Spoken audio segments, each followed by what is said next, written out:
নমস্কার বন্ধুরা, রকি কিচেনের তরফ থেকে সকলকে স্বাগত জানাচ্ছি। আবার একটা রেসিপি আপনাদের মাঝখানে শেয়ার করতে চলেছি, সেটা হলো রসুন ভর্তা। তাহলে চলুন দেখে নেওয়া যাক আজকের রেসিপি। ওভেনে একটা কড়াই বসিয়ে তাতে দিয়ে দিয়েছি কিছুটা পরিমাণে সর্ষের তেল। এখন দিয়ে দিচ্ছি 3টে শুকনো লঙ্কা। ঝালটা যার যার পছন্দ অনুযায়ী ব্যবহার করবেন, কারণ কম বেশি ঝাল খেয়ে থাকে অনেক প্রত্যেকেই।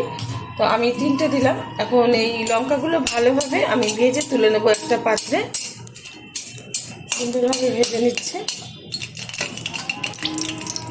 এখন এই তেলে দিয়ে দেবো কিছুটা ওই যে রসুনের কোয়া আমি ছাড়িয়ে নিয়েছি, দিয়ে দিচ্ছি।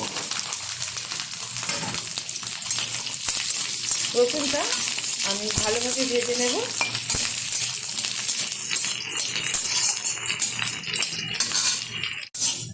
রসুনটা ভালোভাবে ভাজা হয়ে গেছে, তুলে নিচ্ছি একটা পাত্রে। রসুনটা ভেজে তুলে নিচ্ছি একটা পাত্রে। এখন এই তেলে দিয়ে দেবো কিছুটা কুচিয়ে রাখা পেঁয়াজ। এটাও সুন্দরভাবে ভেজে নেব।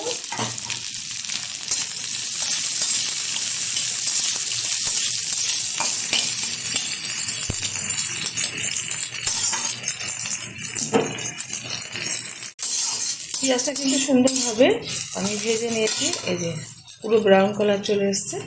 এখন নামিয়ে ঢেলে দিচ্ছি একটা পাত্রে। একটা থালার মধ্যে নিয়ে নিয়েছি।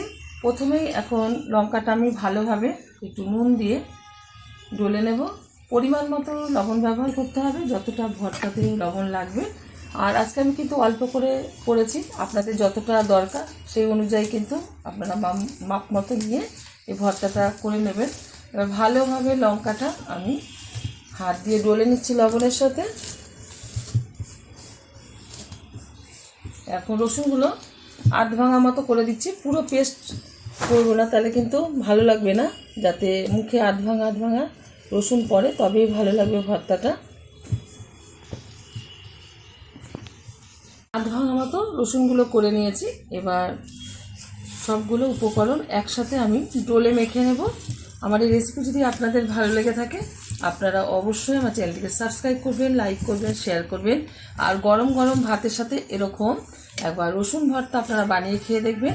আশা করি আপনাদের ভীষণ ভালো লাগবে। যারা জানেন না তাদের জন্য স্পেশালভাবে আমি বলে দিচ্ছি বা করে দেখালাম।